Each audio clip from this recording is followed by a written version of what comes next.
Dear students, আজ আবারও চলে এসেছি দশম শ্রেণীর 4 নম্বর অধ্যায় অর্থাৎ আয়তঘন অধ্যায়ের দ্বিতীয় পর্ব নিয়ে। এই ভিডিওতে থাকছে 6 দাগের থেকে অঙ্কগুলো। চলো দেখা যাক। কোশ্চেন দেখি 4, 6 দাগের অঙ্কতে বলা হয়েছে একটি ঘনকের কর্ণের দৈর্ঘ্য 4√3 সেমি, ঘনকটির সমগ্রতলের ক্ষেত্রফল হিসাব করে লিখি। তাহলে এখানে আমার অঙ্কটিতে প্রদত্ত কি দেওয়া রয়েছে? প্রদত্ত হচ্ছে কর্ণ, যার দৈর্ঘ্য 4√3 মিটার। আর আমার কাছ থেকে জানতে চাওয়া হয়েছে কি, এখান থেকে প্রশ্ন কি করা হয়েছে? এখান থেকে প্রশ্ন করা হচ্ছে যে ঘনকটির সমগ্র তলের ক্ষেত্রফল।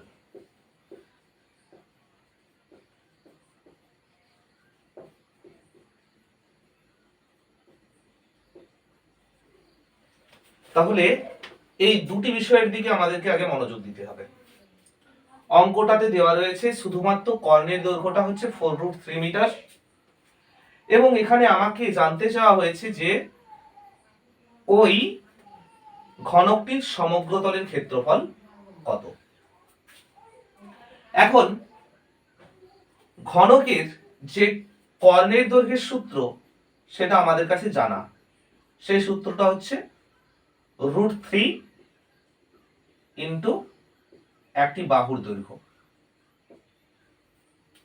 আবার সমগ্র তলের ক্ষেত্রফলের সূত্র সেটিও আমাদের কাছে জানা।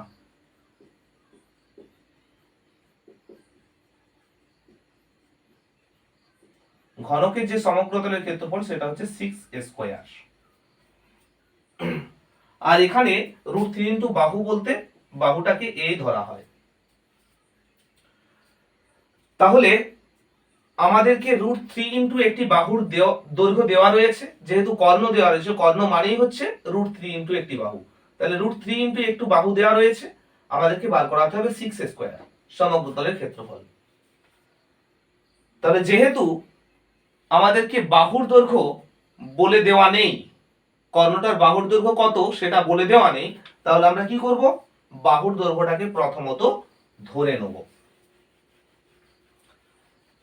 তো কি লিখব? ধরি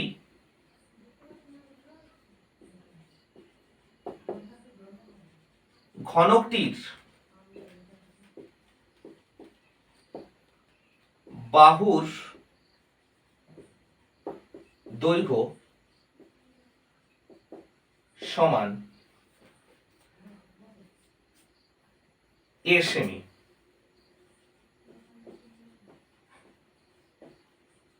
এখন আমাদেরকে মাথায় রাখতে হবে যে বইয়েতে কিন্তু দেওয়া রয়েছে কর্ণের দৈর্ঘ্য 4√3, আর যেহেতু আমরা এখানে ঘনকটার বাহুর দৈর্ঘ্য a সেমি ধরে নিলাম, তাহলে এই a সেমির সাপেক্ষে ঘনকটার কর্ণের দৈর্ঘ্য কত হয় দেখি।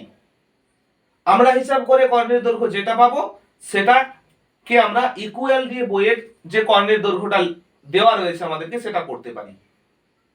যেহেতু আমরা ঘনকটার বাহুর দৈর্ঘ্য a সেমি ধরে নিয়েছি, তাহলে এই a সেমির সাপেক্ষে নিশ্চয়ই ঘনকটার একটা কর্ণের দৈর্ঘ্য পাবো।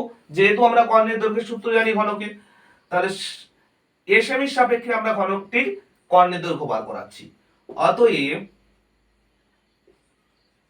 ঘনকটির কর্ণের দৈর্ঘ্য সমান, এবার এখানে সূত্র পুট করতে হবে। কর্ণের দৈর্ঘ্যের সূত্র কি? √3 ইন্টু একটি বাহুর দৈর্ঘ্য। তাহলে √3 ইন্টু এখানে একটি বাহুর দৈর্ঘ্য হচ্ছে a, তাহলে এত সেমি। এটা পেলাম কর্ণ। এখন খাতায় কলমে আমরা কর্ণের দৈর্ঘ্য পেলাম এটা, আর আমাদেরকে বইয়ে দেওয়া রয়েছে কর্ণের দৈর্ঘ্য কত? 4√3 মিটার। তার মানে আমরা বলতে পারি যে শর্তানুযায়ী √3 ইন্টু a ইকুয়াল টু 4√3। তাহলে অতএব শর্তে √3 ইন্টু a ইকুয়াল টু 4√3, বা এটাকে বাঁ দিকে রাখলাম, ডান দিকে √3 দিকে নিয়ে আসছি, তাহলে 4√3 বাই, যেহেতু এখানে গুণ আকারে ছিল তাহলে এটা নিচে ভাগ আকারে বসে যাবে, এবং √3 আর √3 যদি কেটে দেওয়া হয় তাহলে পাবো a = 4। ওকে, তাহলে এর মানটা আমরা পেয়ে গেলাম। এর মান পেয়ে গেলাম মানে ঘনকটির বাহুর দৈর্ঘ্য আমরা পেয়ে গেলাম, তার কারণ ঘনকটির বাহুর দৈর্ঘ্য আমরা ধরে নিয়েছিলাম এসএম। এখন এই এসএম এর সাপেক্ষেই আমাদেরকে যেটা জানতে চাওয়া হয়েছে অর্থাৎ সমগ্র তলের ক্ষেত্রফল সেটা বার করানোর চেষ্টা করি। অতএব ঘনকটির সমগ্র তলের ক্ষেত্রফল সমান, আমরা তো জানি ক্ষেত্রফলের সূত্র এটা, বর্গ সেমি, সমান 6, এর মান কত বেরিয়েছে 4, তাহলে সেই 4টাকে এখানে পুট করে দিলাম, সমান 6 × 16, তাহলে কত আসবে 96 বর্গ সেমি। ব্যাস, এখানে তো আর উত্তর লেখারও কোনো প্রয়োজন নেই, আশা করা যায় বুঝতে পেরেছো। তো 7 নম্বর অঙ্ক,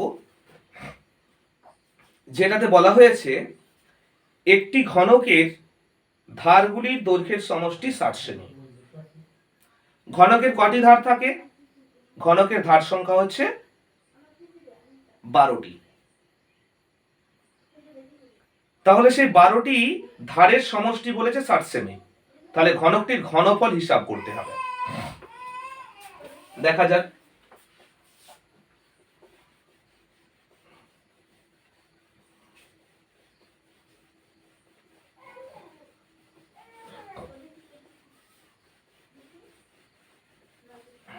প্রথম ভিডিওতে আমি আলোচনা করেছিলাম ঘনকের 12টা বাহু বা 12টা ধার, ধার সংখ্যা 12 বা বাহুর সংখ্যা 12, এবং আমি তার সাথে সাথে এও বলেছিলাম যে ঘনকের প্রতিটি বাহুর বা প্রতিটি ধারের দৈর্ঘ্য পরস্পর সমান। তার মানে ঘনকের যদি 12টা বাহু বা ধার সংখ্যা হয় তাহলে 12টা ধার বা 12টা বাহু একে অপরের সমান সমান। এবং আমাদেরকে এই অঙ্কে বলে দেওয়া হয়েছে যে ঘনকটির ধারগুলির দৈর্ঘ্যের সমষ্টি মানে যোগফল 60 সেমি। মানে 12টা যে ধার রয়েছে তাদের দৈর্ঘ্যগুলোকে যদি আমরা যোগ করি তাহলে টোটাল পাবো 60। তাহলে যেহেতু ঘনকের বাহুর দৈর্ঘ্য বা ধারের দৈর্ঘ্য পরস্পরের সমান হয়, মানে 12টা পরস্পর সমান হবে, ধারগুলোর 12টা ধারের দৈর্ঘ্য পরস্পর সমান, তাহলে তাদের যোগফল যেহেতু 60 দেওয়া রয়েছে, তাহলে সেই 60কে যদি আমরা 12 দিয়ে ভাগ করি, 60কে যদি 12 দিয়ে ভাগ করি তাহলে যেটা পাবো সেটা নিশ্চয়ই একটা ধারের দৈর্ঘ্য। তাহলে আমরা প্রথমত একটা ধারের দৈর্ঘ্য বার করে নেবো এখান থেকে। তাহলে প্রথমত প্রদত্ত যেটা দেওয়া রয়েছে সেটাই আমরা একটু লিখে নেব, যে ঘনকটির ধারগুলির দৈর্ঘ্যের সমষ্টি 60 সেমি, এটা লিখে নেব। ঘনকটির ধার গুলির দৈর্ঘ্যের সমষ্টি সমান 60 সেমি। তার মানে 12টা ধারের যোগফল হচ্ছে 60 এবং 12টা ধার একে অপরের সমান সমান। তার মানে 12 দিয়ে যদি আমি ভাগ করে দিই তাহলে একটা ধারের দৈর্ঘ্য আমরা পেয়ে যাব। অতএব ঘনকটির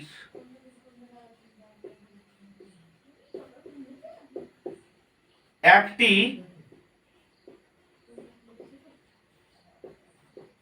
ধারের দৈর্ঘ্য সমান 60/12, 12 5 60 সমান আমরা লিখতে পারি 5 সেমি। তাহলে ঘনকের একটা দাঁড় বা একটা বাহুর দৈর্ঘ্য পেয়ে গেলাম 5 সেমি। এখন আমাকে নির্ণয় যেটা করতে হবে সেটা হচ্ছে ঘনকটির ঘনফল। মনে রাখতে হবে ঘনকের ঘনফল মানেই হচ্ছে ঘনকের আয়তন, আর আমরা খুব ভালোভাবেই জানি যে ঘনকের আয়তনের সূত্রটি হচ্ছে বাহুর কিউব। তাহলে অতএব ঘনকটির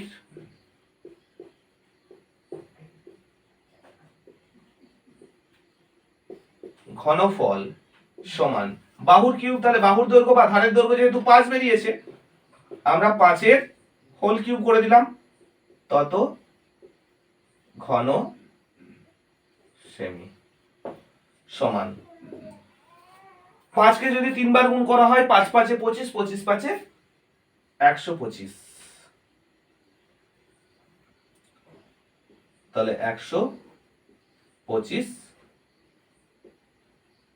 ঘন সেমি। আশা করা যায় বুঝতে পেরেছো। আসছি পরবর্তী অঙ্কতে। পরবর্তী অঙ্ক অর্থাৎ 8 অঙ্কতে বলা হচ্ছে যদি একটি ঘনকের 6টি পৃষ্ঠতলের ক্ষেত্রফলের সমষ্টি 216 বর্গ সেমি। এখানেও আবার সেই ব্যাপার, 6টি পৃষ্ঠতলের ক্ষেত্রফলের সমষ্টি 216 বলে দিয়েছে। আমরা জানি যে ঘনকের 6টি পৃষ্ঠতল, এবং এও জানি যে পৃষ্ঠতলগুলো একে অপরের সমান সমান। তাহলে 6টি পৃষ্ঠতলের সমষ্টি যদি 216 বর্গ সেমি হয়, তাহলে 216কে নিশ্চয়ই 6 দিয়ে ভাগ করলে একটা পৃষ্ঠতলের ক্ষেত্রফল পেয়ে যাব, তাই তো? আচ্ছা, তবে ঘনকটির আয়তন কত?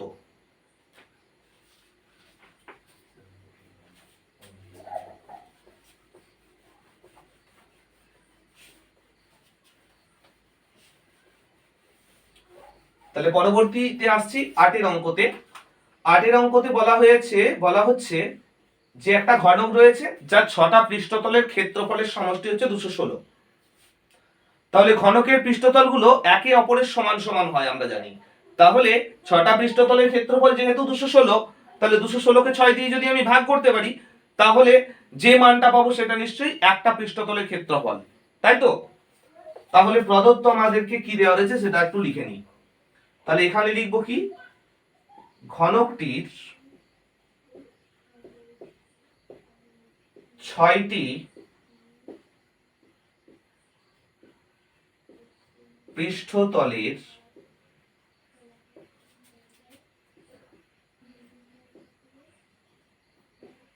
ক্ষেত্রফলের সমষ্টি সমান 216 বর্গ সেমি।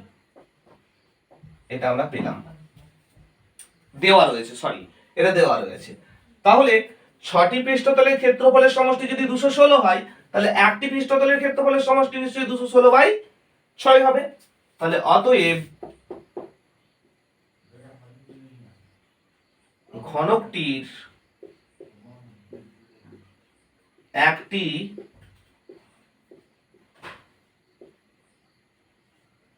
পৃষ্ঠতলের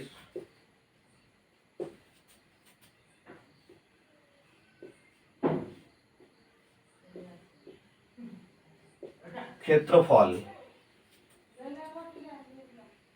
সমান 216/6, সেটা সেমি হবে, বর্গ সেমি।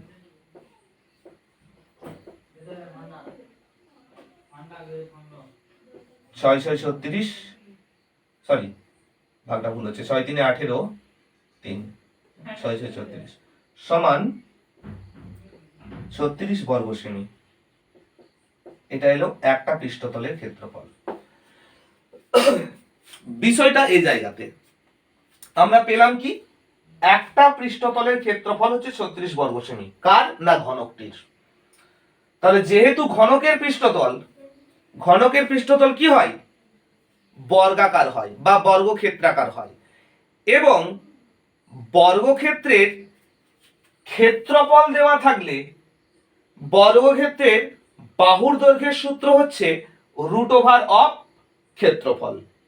বর্গক্ষেত্রের ক্ষেত্রে ক্ষেত্রফলটা যদি দেওয়া থাকে, বাহুর দৈর্ঘ্য বার করানোর সূত্র হচ্ছে √অফ ক্ষেত্রফল। আমি আবারও বলছি, আমরা বার করে নিয়েছি যে ঘনকের একটি পৃষ্ঠতলের ক্ষেত্রফল 36 বর্গ সেমি। যেহেতু এটা ঘনকের পৃষ্ঠতলের ক্ষেত্রফল, আমরা জানি ঘনকের পৃষ্ঠতল বর্গাকার হয়, তার মানে নিশ্চয়ই এই যে ক্ষেত্রফলটা এটা একটা বর্গক্ষেত্রের ক্ষেত্রফল। আর যেখানে বর্গক্ষেত্রের ক্ষেত্রফল দেওয়া থাকে সেখানে বর্গক্ষেত্রটির একটি বাহুর দৈর্ঘ্য বার করানোর সূত্র হচ্ছে √অফ ক্ষেত্রফল। ওকে, তাহলে আমরা এখান থেকে কি বার করাতে পারবো? অতএব ঘনকটির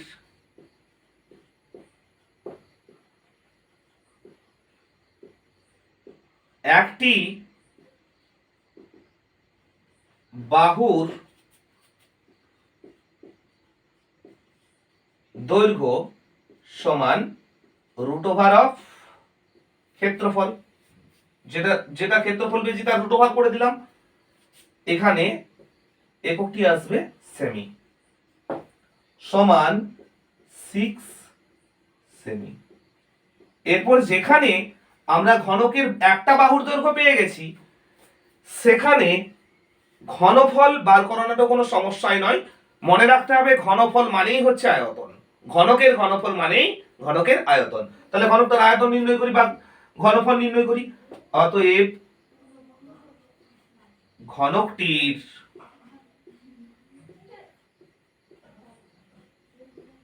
ঘনফল সমান ঘনকের ঘনফল বা আয়তনের সূত্র কি? বাহুর কিউব। তাহলে 6 এর কিউব, এককটা হয়ে যাবে ঘন সেমি। 6 6 36, 36 6 216 ঘন সেমি।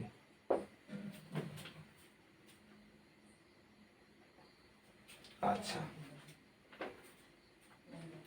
আশা করা যায় বুঝতে পেরেছো। আমি চলে আসছি পরের দাগের অঙ্কে।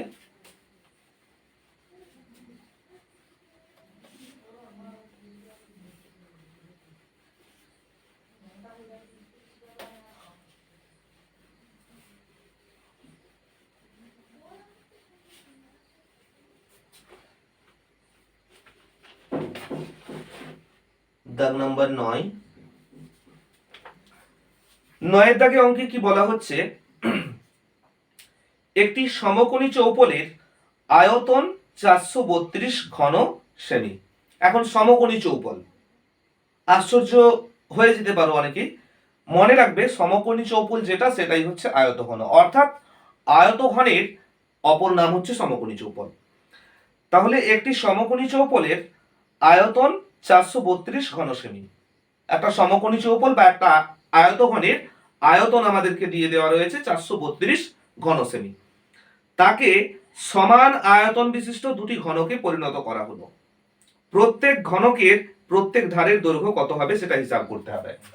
এখন বিষয়টা হচ্ছে এইরকম, একটা ধরো সমকোণী চৌপল বা একটা আয়তঘন এইরকম আছে।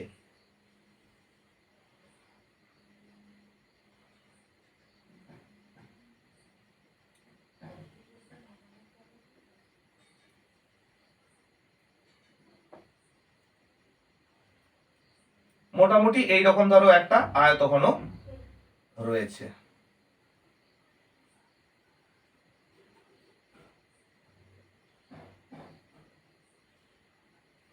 এই আয়তঘনটাকে আমরা সমান দুটো ভাগে ভাগ করে দেব, এবং এমন ভাবে ভাগটা হবে, আমার হাতে আঁকছি তো সমান সমান বোঝা যাচ্ছে না, কিন্তু এইটা দিয়ে কনসেপ্টটা তোমাদেরকে বুঝতে হবে। তাহলে আমরা ভাগটা এমন ভাবে করব যাতে দুটো সমান সমান ঘনক তৈরি হয়ে যায়। আয়তঘনটাকে এমন ভাবে ভাগ করব যেন দুটো সমান সমান ঘনক তৈরি হয়ে যায়, এবং যে দুটো সমান ঘনক তৈরি হবে তাদের একটি ধারের দৈর্ঘ্য বা প্রত্যেক ধারের দৈর্ঘ্য আমাকে জানতে চেয়েছে অঙ্কটিতে। তাহলে এখন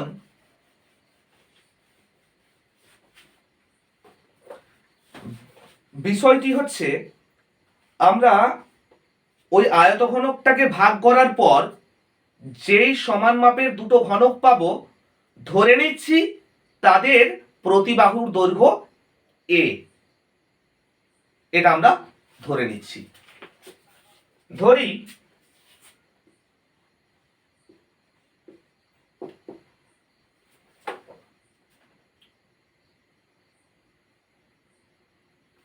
সমান আয়তন বিশিষ্ট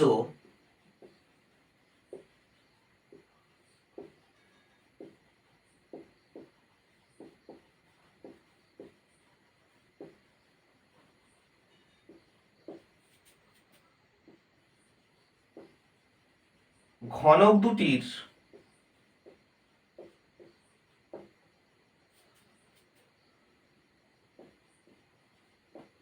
প্রতিটির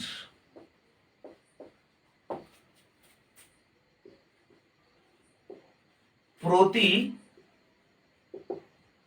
বাহুর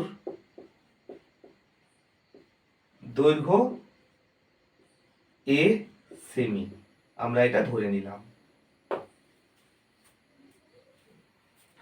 তার মানে আমরা কি ধরলাম, আয়তঘনকটাকে ভেঙে যে দুটো আমরা ঘনক পাবো তাদের প্রত্যেকটার একটা বাহুর দৈর্ঘ্য হচ্ছে এ সেমি, এটা আমরা ধরে নিলাম। তাহলে প্রত্যেকটা ঘনকের যেহেতু আমরা বাহুর দৈর্ঘ্য পেয়ে গেছি, তার মানে তাদের আয়তনও আমরা পাবো। তাহলে অতএব প্রতিটি ঘনকের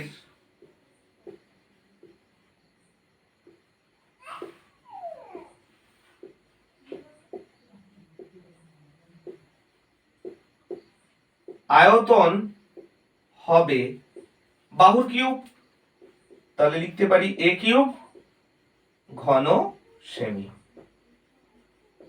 এখন যে দুটো সমান মাপের আমরা ঘনক পেয়েছি তাদের মধ্যে প্রতিটির আয়তন যদি এ ঘন সেমি হয়, দুটো পেয়েছি আমরা ঘনক, তাহলে দুটো ঘনকের মোট আয়তন কত হবে সেটা নির্ণয় করছি। অতএব সমান আয়তন বিশিষ্ট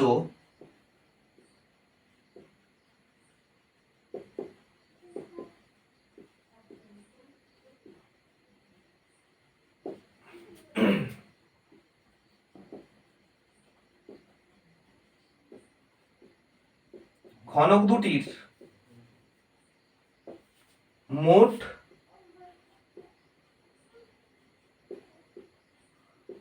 আয়তন সমান 2 ইন্টু এ কিউব। তার কারণ প্রত্যেকটিরই তো আয়তন এ কিউব, তাহলে দুটো ঘনক, তাই 2 ইন্টু এ কিউব ঘন একক। এখন দুটো ঘনকের যে মোট আয়তন সেটা কার সমান হবে, সেটা নিশ্চয়ই ওই আয়তঘনকটার আয়তনের সমান হবে। কেননা ধরো তোমাকে এক বস্তা চাল দেওয়া হলো, ধরো কিছু পরিমাণ তোমাকে চাল দেওয়া হলো, ওই চালটাকে তুমি সমান দুটো ভাগে ভাগ করে দিলে, বা আমি এরকম ভাবে বলছি, ধরো তোমাকে 1 কুইন্টাল চাল দেওয়া হলো, সেই চালটাকে তুমি সমান দুটো ভাগে ভাগ করলে। এখন যে সমান দুটো ভাগে ভাগ করলে সেই দুটো ভাগকে যদি যোগ করা হয় তাহলে নিশ্চয়ই ওই আগের চালের পরিমাণটাই আসবে। মানে 1 কুইন্টাল চালকে তুমি সমান দুটো ভাগে ভাগ করে নিলে আগে, তারপরে যদি আবার যে দুটো পরিমাণ তুমি পেলে ভাগ করার পর সেই দুটো পরিমাণকে যদি যোগ করো তাহলে নিশ্চয়ই আগের পরিমাণটাই আবার ফিরে আসবে। তাহলে যেহেতু আয়তঘনকটাকে ভেঙে দুটো ঘনক তৈরি করা হয়েছিল সমান মাপের, তাহলে সেই সমান মাপের ঘনক দুটোর যে আয়তন, মোট আয়তন, সেটা নিশ্চয়ই ওই আয়তঘনকের আয়তনের সমান হবে। তাহলে আমরা এখানে শর্তে কি লিখতে পারি, অতএব শর্তে লিখতে পারি 2 ইন্টু এ কিউব ইকুয়াল কত, 432, বা এ কিউব ইকুয়াল টু পাবো 432/2। কাটাকাটি করলে আসবে 2 2 4, 2 1 216। নিচের দিকটা জায়গা হচ্ছে না, তাহলে উপরেরটা মুছতে হচ্ছে। বা এটাকে আমি উপরে নিজে গিয়ে করছি, বা a কিউব ইকুয়াল টু 216, বা a কিউব ইকুয়াল টু 216 কে আমরা 6 এর কিউব করতে পারি, তাহলে এদিকে কিউব এদিকে কিউব তুলে দিলাম, বা a ইকুয়াল টু 6। এ আমরা কি ধরেছিলাম? এ সমান কি ধরেছিলাম? ধরেছিলাম যে সমান আয়তন বিশিষ্ট ঘনক দুটির প্রতিটির প্রতি বাহুর দৈর্ঘ্য ধরেছিলাম এ, যার মান পেলাম 6। তাহলে নিশ্চয়ই উত্তরটা হয়ে গেছে। আমাদেরকে বলেছিল যে প্রতিটি ঘনকের প্রত্যেক ধারের দৈর্ঘ্য কত, তাহলে আমাদের উত্তর হলো যে প্রতিটি ঘনকের প্রত্যেক ধারের দৈর্ঘ্য হচ্ছে 6 সেমি। উত্তরটা নিজেরা একটু লিখবে।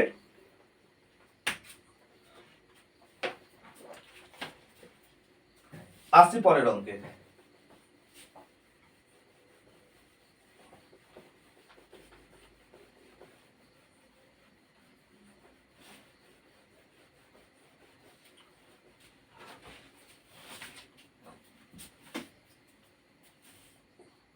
দাগ নাম্বার 10। 10 দাগে কি বলা হয়েছে? একটি ঘনকের প্রতিটি বাহুকে 50% করে কমিয়ে দেওয়া হলো, তাহলে মূল ঘনক ও পরিবর্তিত ঘনকের ঘনফলের অনুপাত কি হবে সেটা আমাদেরকে নির্ণয় করতে হবে।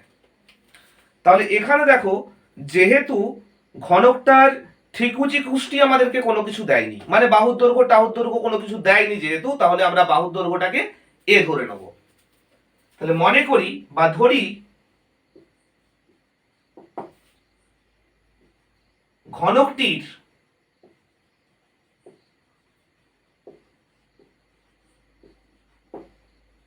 প্রতি বাহুর দৈর্ঘ্য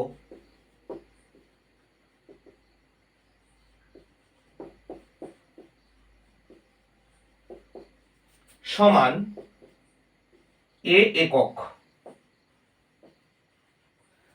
যদি ঘনকটার প্রতি বাহুর দৈর্ঘ্য আমরা এ একক ধরে থাকি, তাহলে ঘনকটার আয়তন কত হবে? অতএব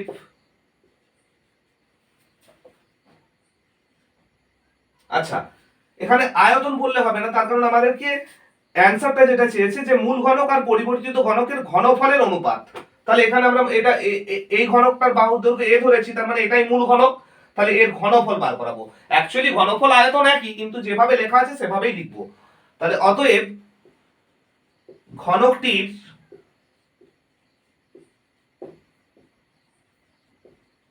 ঘনফল সমান, আমরা জানি ঘনফল কি?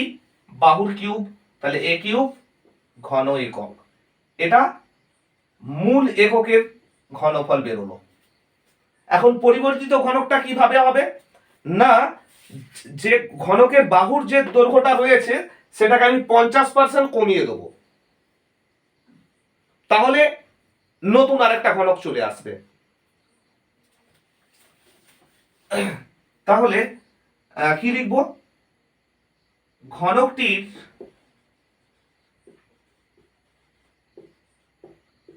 বাহুর দৈর্ঘ্য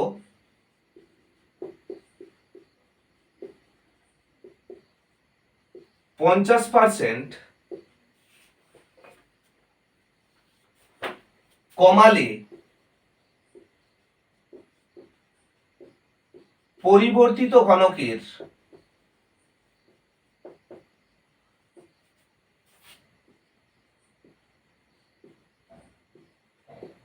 বাহুর দৈর্ঘ্য হবে